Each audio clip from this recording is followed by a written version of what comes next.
Hi friends, இந்த வீடியோவில் என்ன பார்க்க போகிறோன்னா ரேஷன் அரிசியை வச்சு சாப்பிட்டா எப்படி இட்லி பண்ணலாங்கிறத பார்க்க போகிறோம். வாங்க வீடியோக்குள்ளே போகலாம்.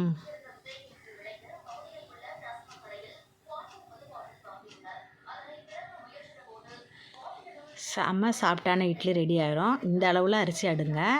நான் எந்த படி எடுக்கிறோமோ அந்த படிக்கு 6 டம்ளர் புழுங்கரிசி போடுங்க. நம்ம கருப்பெல்லாம் பொறுக்கிட்டு எடுத்து வச்சுருப்போம்ல, க்ளீன் பண்ண அரிசி தான் நான் எடுக்கிறேன். நான் டம்ளரில் அரைக்கிறேன். நீங்கள் எந்த இதுனாலும் சரி அது அளவுக்கு 6 டம்ளர் புழுங்கரிசி போடுங்க. ரேஷன் அரிசி தான், நான் வேறு எதுவுமே சேர்க்கலை.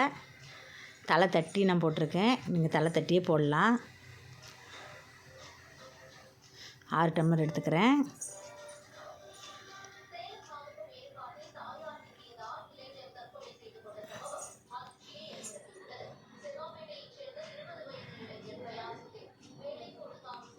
எந்த அரிசினாலும் சரி, ரேஷன் கடையில் புழுங்கரிசி நீட்டாகவும் போடுவாங்க, குண்டாகவும் போடுவாங்க. எது வேணாலும் நம்ம போட்டுக்கலாம்.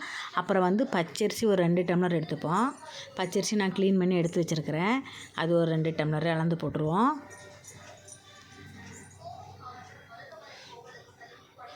ஒரு டம்ளரு. இதுவும் அதே மாதிரி தலை தட்டியே எடுங்க.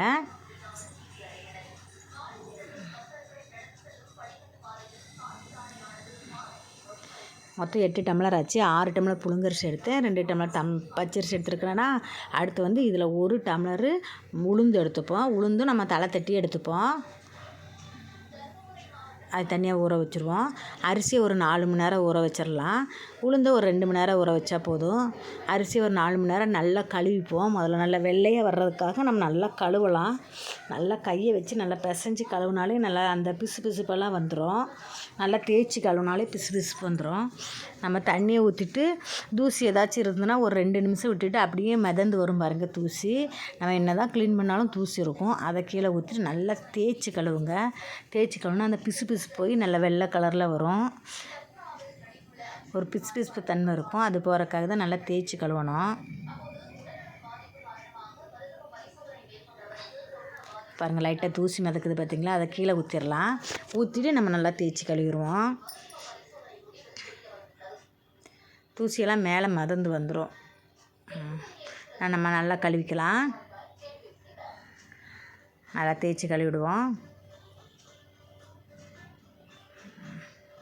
தேய்ச்சி கழுவினாலே நல்லா வெள்ளையாயிடும். 4 மணி நேரம் அப்புறம் ஊற வச்சிடலாம். ஊறட்டும் 4 மணி நேரம் நல்லா. உளுந்தையும் நான் கழுவி ஊற வச்சுருக்கிறேன். உளுந்து அதுவும் நல்லா ஊறிட்டு இருக்கட்டும். அதுக்கப்புறம் நம்ம ஃபஸ்ட்டு உளுந்தை போட்டு அரைச்சிருவோம். எப்போவுமே உளுந்து தான் ஃபஸ்ட்டு அரைக்கணும். அப்போ தான் நல்லா மாவு நல்லா பொங்கி வரும். அது கிரைண்டரில் சூடாகாமல் இருக்க ஐஸ் தண்ணி ஊற்றி அரைங்க, இல்லாட்டி ஐஸ் டூப்பு கூட போடலாம். ஐஸ் டூப்பு என்கிட்ட இல்லை, அதனால் நான் ஐஸ் தண்ணி தெளித்து அரைக்கிறேன். அது ஒரு 20 நிமிஷம் அரைங்க போதும். நல்லா பொங்கி நமக்கே தெரியும் அது நல்லா பொங்கி வர்றது. எப்படி நல்லா பொங்கி வந்திருக்கு பார்த்திங்களா, கிரைண்டர் நிறைஞ்சி வந்திருக்கு பாருங்கள். இந்த பக்குவம் வரும்போது நம்ம எடுத்துடலாம் உளுந்து மாவை.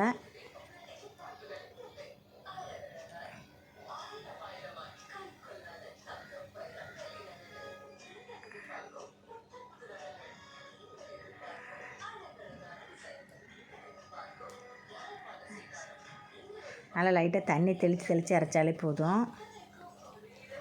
மாவை எடுத்து வச்சு பாருங்கள். உளுந்து மாவு எடுத்து வச்சுருக்கேன். இந்த அரிசி போடுறேன். அரிசி அரைஞ்சிட்ருக்குது.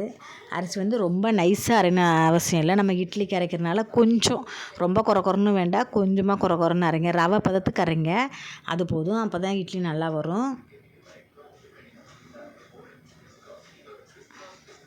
இந்த அரைஞ்சிருச்சு.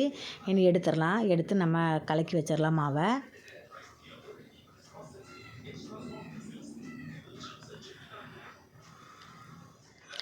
வெயில் டைமாக இருந்ததுன்னா நம்ம மாவு ஒரு 8 மணி நேரம் புளிக்க வச்சா போதும். கொஞ்சம் மழை டைமாக இருந்ததுன்னா ஒரு 10 மணி நேரம் வைங்க. அப்போ தான் நல்லா புளிக்கும். அப்போ தான் அந்த புளிப்புத்தன்மை ஏறும். உப்பு உங்கள் கைக்கு நல்லா நிறைய புளிக்கிற மாதிரி இருந்தால் உப்பு போட வேண்டாம். நல்லா சீக்கிரம் புளிக்காதுன்னா உப்பு போட்டுக்கிடுங்க. நான் என் கைக்கு அவ்வளோ சீக்கிரம் புளிக்காது, அதனால் நான் உப்பு போட்டு நல்லா கலக்கிறேன். நல்லா கீழே நமக்கு அரிசி மாவு தங்கியிருக்கும், அதனால் நல்லா கலந்துக்கணும். நல்லா கலந்தாலே நல்லா சூப்பராக எல்லாமே கலந்துடும். நல்லா கலந்தாச்சு.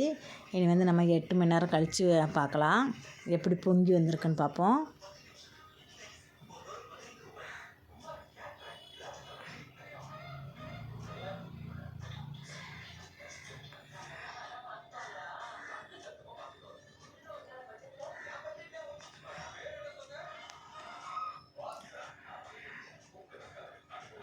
பாருங்கள் நல்லா பொங்கிடுச்சு.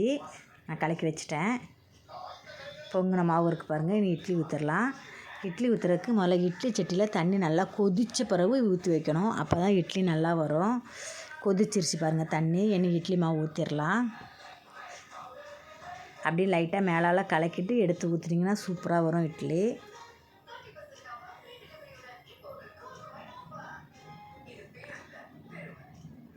ஊற்றுறேன் பாருங்கள். ஊற்றி நல்லா மூடி வச்சுருவோம் இட்லி சட்டியில். கரெக்டாக ஒரு 10 நிமிஷம் வேக வச்சாலே போதும், நல்லா வெந்துடும். நம்ம இங்கே தண்ணி கொதித்த பிறகு வைக்கிறதுனால 10 நிமிஷம் போதும் கரெக்டாக. நமக்கு தெரியும், அதை பார்த்து தொட்டு பார்த்தாலே கையில் ஒட்டாமல் வந்தாலே எடுத்துக்கலாம்.